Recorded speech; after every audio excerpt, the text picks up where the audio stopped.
Hi guys.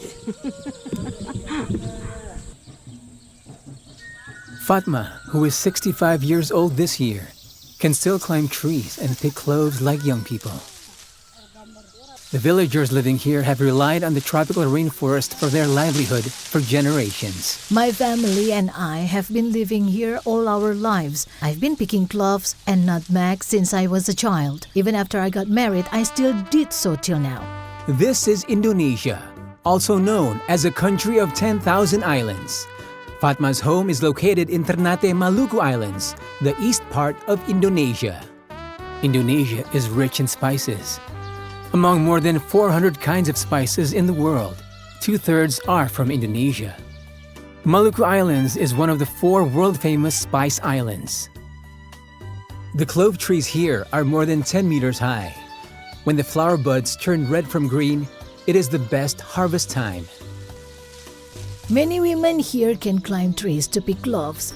There are at least a dozen of them. Not only me, but I'm the only one still climbing trees to pick cloves at the age of 65. Others at this age, they're not. Cloves have high economic value and are valuable spices and medicinal materials. There are records of cloves in the ancient Chinese fantastic book, The Classic of Mountains and Seas. Gunawan is the Chief Justice of the Supreme Court in the Sultanate of Ternate. Even though Ternate is far away from China, he knows many stories about cloves in China. In China's Tang Dynasty, there was a rule stating that if someone wanted to meet the emperor, he had to make sure his or her breath was fresh. And therefore, he or she must chew cloves. More than 2,000 years ago, the Chinese have traveled across mountains and oceans to this island. The exchanges and contacts between both sides have been closer since then. There is a famous proverb in Ternate: China lights up this country, which means that China makes this region prosperous.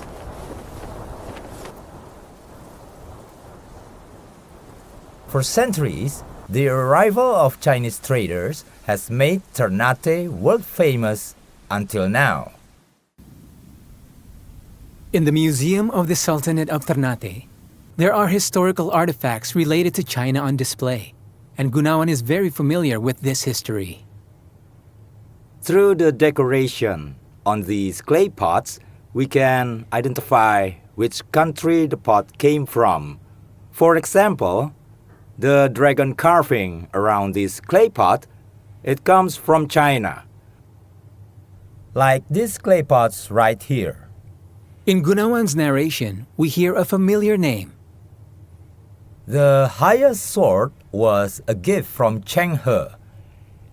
Cheng He gave it to the Sultan of Ternate as a symbol of friendship. Cheng He came to Ternate in the 15th century with the mission of trade and peaceful exchanges.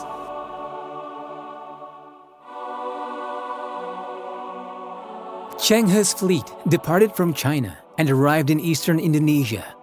Ternate therefore became an important stop for Cheng He's fleet to reach the west. It was also because of Cheng He's voyage that the spice trade with China reached an unprecedented prosperity. Chinese traders brought umbrellas, ceramics, silks, and traded with goods for spices. Therefore, the Chinese have a very significant influence on Ternate's economy. For example, the currency. At that time, a large number of copper coins from the Ming Dynasty were brought to Indonesia, which not only could be traded, but also circulated here as an international currency. The arrival of the Chinese has boosted the economic development of Ternate. The proverb goes like this: without the Chinese, no one cares about this country. Therefore, the Ternate people have special affection for the Chinese. Spices are a God-given treasure to Ternate. The place is rich because of spices. But for the local people and the Sultan, spices not only represent glory and prosperity. In 1522, the Portuguese came to the Maluku Islands and plundered resources. The 25th Sultan was brutally murdered. The Portuguese, in a despicable way, sent a soldier to assassinate the Sultan from behind. This enraged the people of Ternate. The beautiful island had since been coveted by the great powers. The Portuguese, Spanish, Dutch, and Japanese took over the spices as their own by turns. Therefore, until now, we still think that the Chinese came here to do business and trade. While doing business, they were also spreading friendship.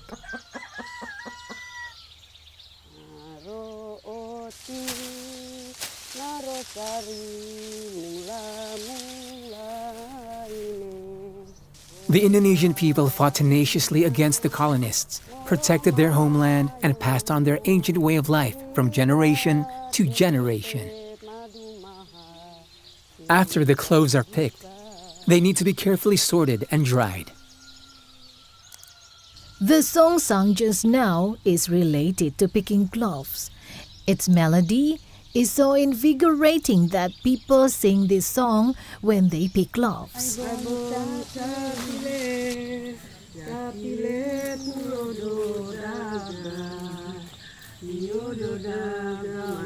My name is Huang Xiaoyin. I came to Maluku from Jakarta to collect spices. In Indonesia, our best cloves are in Maluku. Spice traders come to Maluku along with the ancient songs. Huang Xiaoyin is the 5th generation of Chinese in Indonesia, and she comes to Ternate 3 or 4 times a year. Hello, Granny. Hello, how are you? Are these the cloves that you just harvested? Yes, it is freshly harvested. The fragrance will come out when dried. Granny's cloves are very good, but they aren't completely dried yet. They only need 3 more days before they are ready to be exported. Spices in Ternate are hand-picked and dried naturally, so the annual harvest depends on the weather and the quality varies. Huang Xiaoyin has been engaged in the spice business for 15 years and knows the industry very well. Thousands of tons of spices are exported to China every year through her.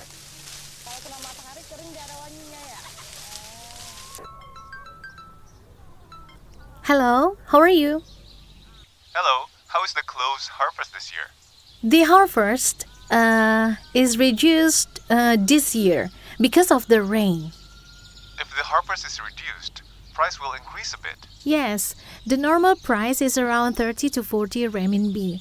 Now it is more than 60 renminbi. Thank you. All right, see you. Bye. Liu Qian, who is having a video call with Huang Xiaoyin, is a trader at the Guangxi Yulin International Spice Trading Market. Many of his sources of goods come from Indonesia, and they've been partners for many years. The air quality in Indonesia is good, and so are the people. When they come to China, they feel our business environment is particularly good. For instance, the market is also relatively well regulated. Located in Yulin, Guangxi, the International Spice Trading Market sells diverse spices which account for 80% of the country's spice varieties. It is the largest spice distribution center and pricing center in China. In 2022, the total annual transaction volume of the market reached 26 billion renminbi. Liu Qian is one of the biggest distributors nationwide. We can sell spices of more than 600 million renminbi a year. The living standard of Chinese people are getting higher and higher.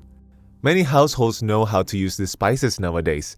For example, if they braise beef or mutton, they will add some cloves and nutmegs, which is especially good for removing gamey smell.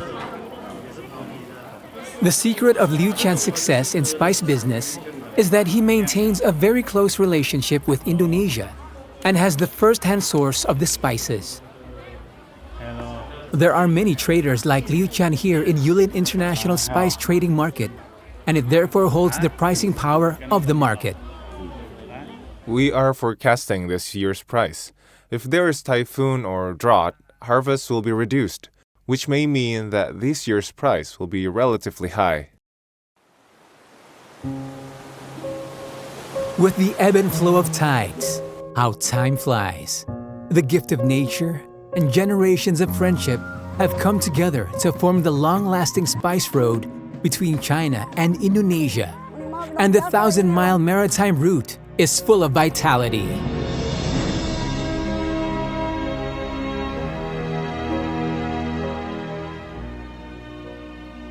Fatma has never been to China. She knows that the clothes she picked with her own hands have traveled to the other side of the sea. She has worked hard day after day, and the fragrance is lingering around her hands year after year.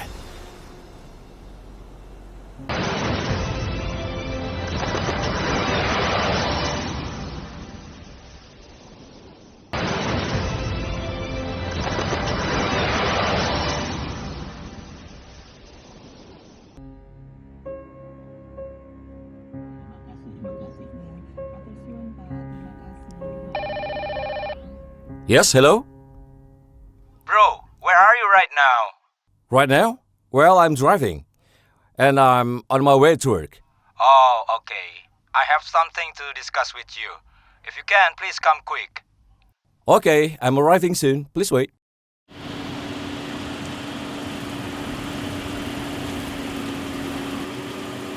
Arif's daily life is busy. He is engaged in the general affairs and logistics in the company.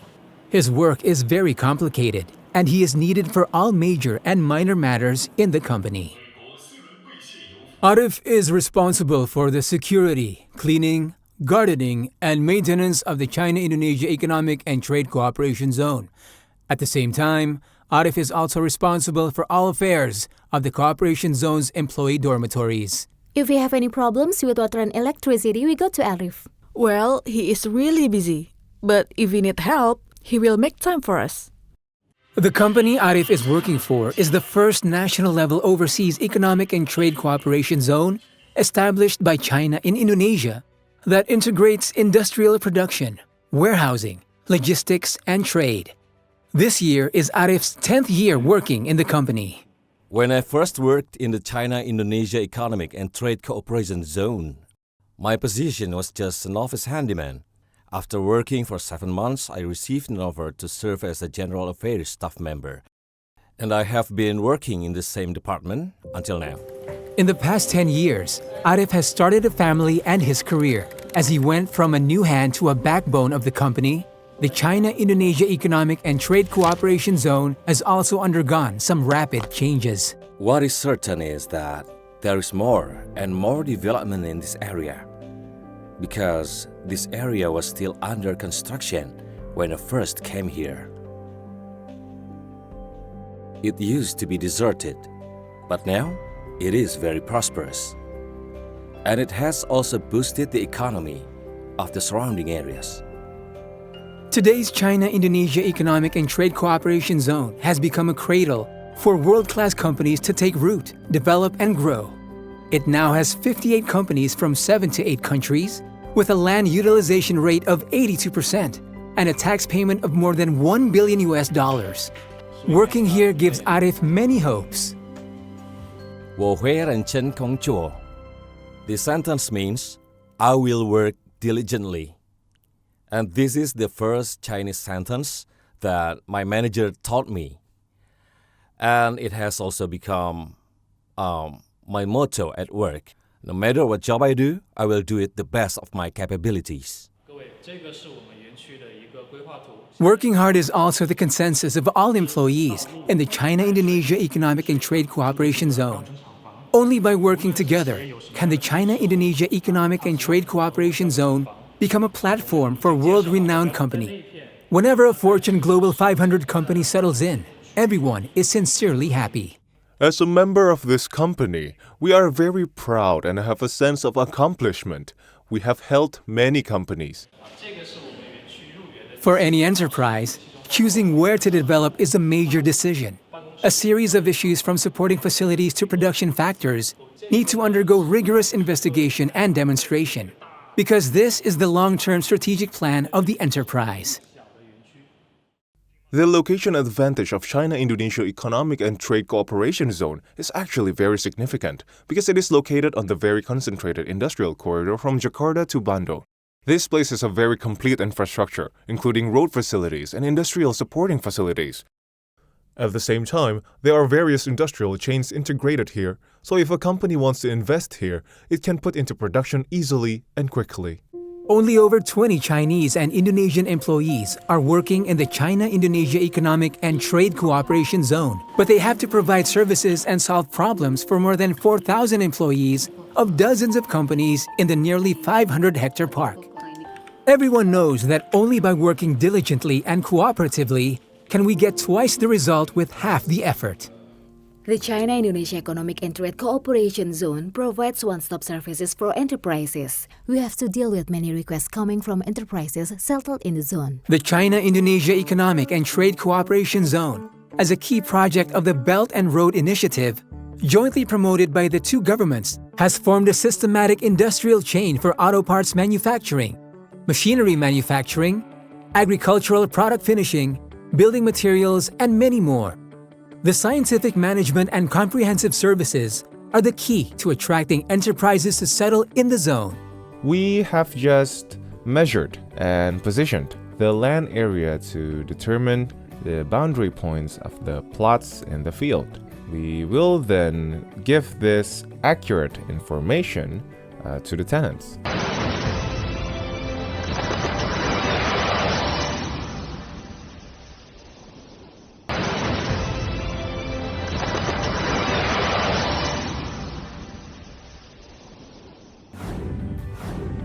The continuous development of the China-Indonesia Economic and Trade Cooperation Zone is a result of the joint efforts of Chinese and Indonesian colleagues.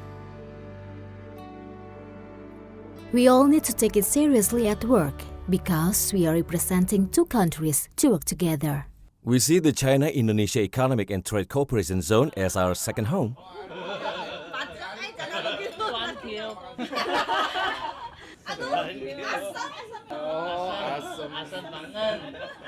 We come from different countries with different cultural backgrounds. From strangers to family, we understand each other and form friendships through every step of cooperation at work. Although there's language barrier, it will not create distance between us. We gather together when we are free, dining, or chatting. So Indonesian employees and Chinese employees are like family members.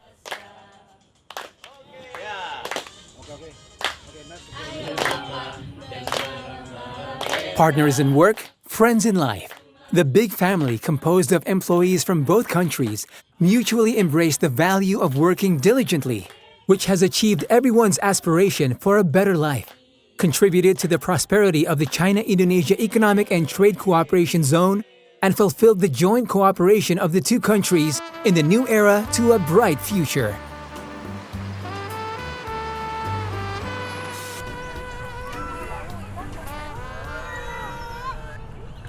Leong Chung-fui, 70 years old, was once a corporate executive. Now he has retired and is enjoying retirement life with his children and grandchildren. Living in the capital, Jakarta, transportation tools are essential. I bought this car mainly for work and secondly to pick up and drop off the kids to school. Due to the rapid growth of private cars, Jakarta has implemented an odd-even license plate number restriction policy, and the huge market potential has made Indonesia a battleground for international car brands, and Mr. Yang chose a Chinese brand. Mainly because it is affordable and the quality of the cars made in China is very good and the driving experience is good.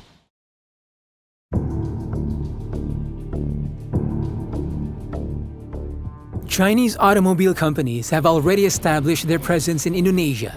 In 2017, the production base built by Wuling in Indonesia was officially put into operation, and the modern production line can produce 50,000 vehicles a year.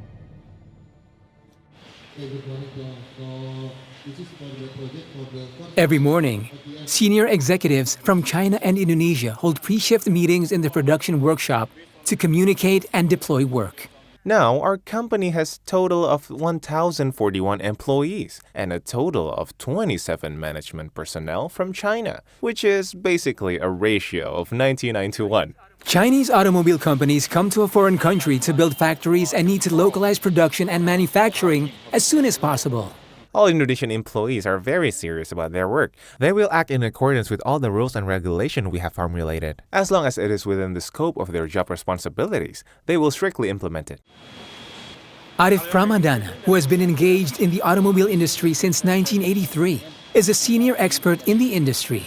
As a witness of Chinese automobile companies entering Indonesia, he has been involved in it from the very beginning.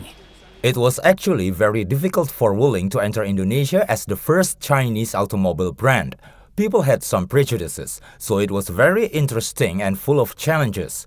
Many colleagues were very excited when they joined because they wanted to open up a new market. Indonesia is the fourth most populous country in the world.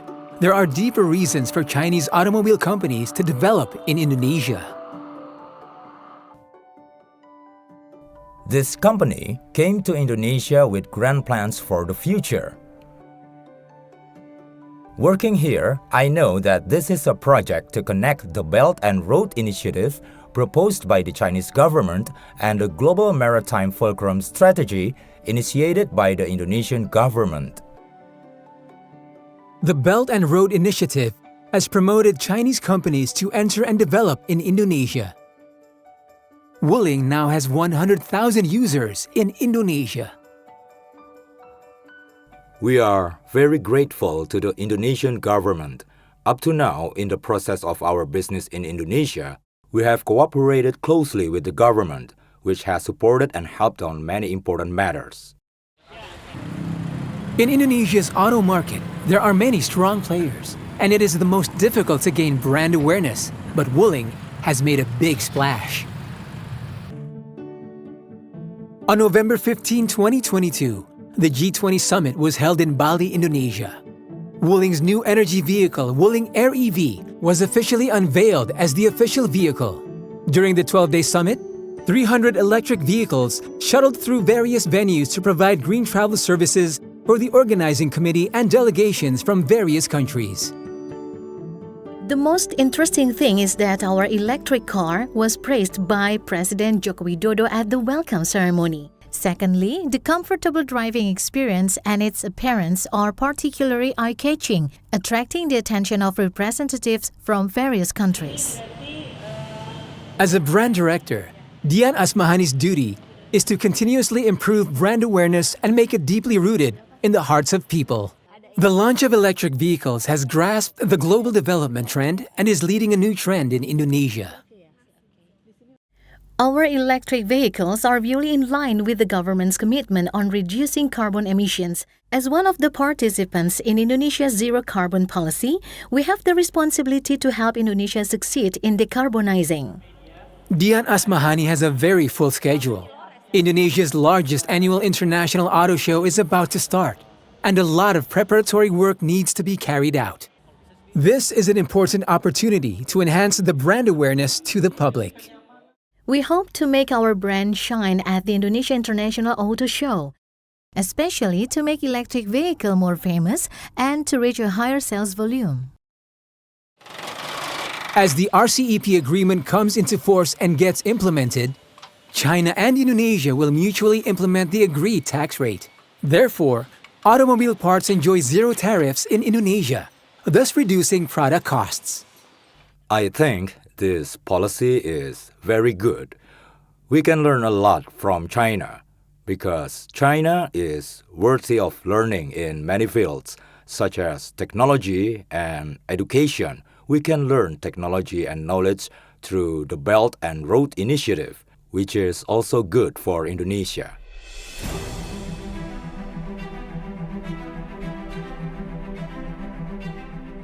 The Indonesia International Auto Show is a stage for international brands to debut, and high-level officials of the Indonesian government are usually present in person to study industry trends.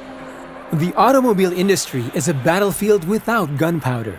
Different automobile companies and brands all want to compete for market shares. I hope Wuling can become the most important player in the Indonesian automobile industry and a participant in the development of the industry. We hope to send a message that we are indeed rooted in Indonesia to offer better and more choices. The entry of Chinese new energy vehicles into Indonesia has brought along new technologies, new concepts, and new thinking. At the auto show, you can get genuine feedback from the public. It is small and cute, can also accommodate 2 to 4 people, which is very attractive to me. The most important thing is the price is acceptable, and I'm still persuading my husband to buy it for me. Wuling Motors has become one of the top 10 auto brands in Indonesia. As a participant in this process, Arif Ramadana is very pleased. When hanging out with friends, they will say, "That's Wuling, what an amazing car." At a moment like this, I feel very proud because this is a car we made, and people say that the quality of this car is very good. New energy vehicles are an expanding area of cooperation between China and Indonesia. Indonesia's development blueprint for net zero emissions and China's concept and vision of green development are moving in the same direction.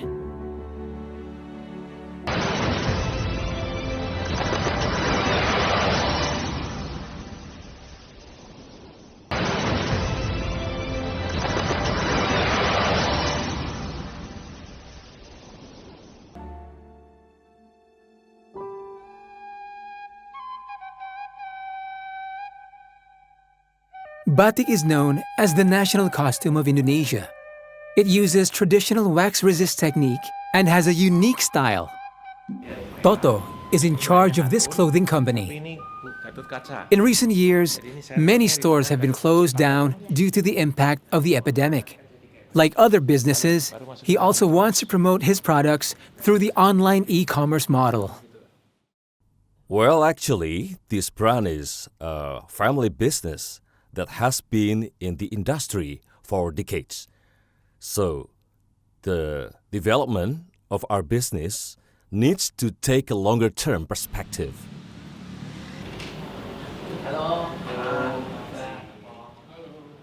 The guest Toto is having today is an internet expert and one of the founders of an e-commerce technology company. He is building an e-commerce software that allows traditional industries such as clothing to join the wave of the internet economy. We provide an information interaction platform for merchants. Merchants can publish their information on the platform. Whether they are enterprises or individuals, we can help them enter the e-commerce market. This is the technology company founded by Mulyono to explore the emerging internet e-commerce field, benefiting from his life experience. I have lived in China for about 15 years. When I was studying in university in Hangzhou, I saw with my own eyes what is called the internet and what is called e-commerce. I really saw and experienced how it all started. Mulyono is the first Indonesian employee of Alibaba. He has experienced the rapid development of China's internet, while Indonesia's e-commerce system is still in the fragmented stage. Mulyono has spotted the development trend and built an information platform to serve merchants. He then fully utilized his 10 years of e-commerce experience in China to localize it for Indonesia. After about 2 or 3 years now, we have more than 1 million merchants registering on our platform and using our products. Nearly 100,000 monthly active merchants are using our products to develop their businesses.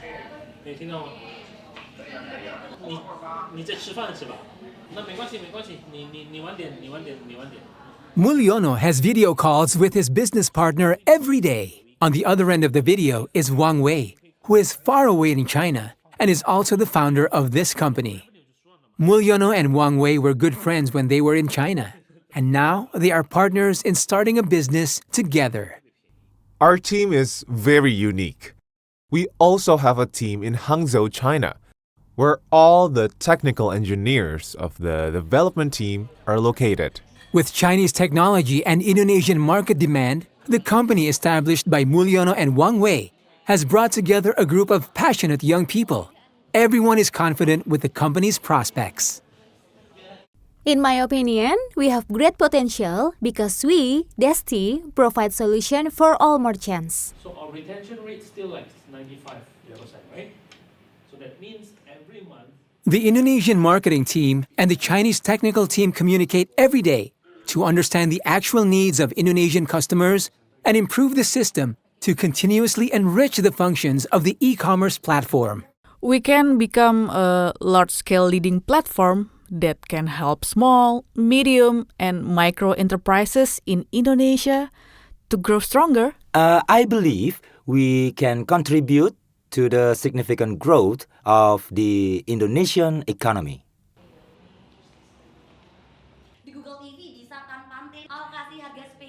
To enable merchants to sell online, Mulyono needs to integrate a series of supporting industries. He wants to include Indonesia's elite online companies in various fields into his platform. It's our strength to connect live streaming companies with traditional merchants and enterprises that aren't good at online selling. We are using this platform to help us sell. Only one click away to the online product page. I think this is very good. It makes our selling easier, and it is of great benefit to us merchants. These e-commerce elites belong to the Generation Z group. They have grown up with the internet and digitalization and participate in driving the progress of the times. We are very proud to have so many talented people in the team. The products and services we launch in the future will play an even more important role as we bring unprecedented possibilities to Indonesian merchants. This Indonesian China technology company is launching an industry-wide event. They have the ambition to lead the industry and span the world. When we gather together, we will see what is the latest technology trend and what is the latest sales method. We hope that this event can become a benchmark and allow our peers to grow together with us. This summit has had a huge impact on the industry. Indonesia has a GDP of $1 trillion and a mobile commerce market of $7.1 billion, plus a huge population base and a booming entrepreneurial environment. The new internet enterprise created by Mulyono and Wang Wei caught up with the right timing and opportunities. The sharing economy that is popular in China has crossed the ocean and entered Indonesia. From the private sector to the government, the two countries have joined hands to forge ahead on the digital Silk Road.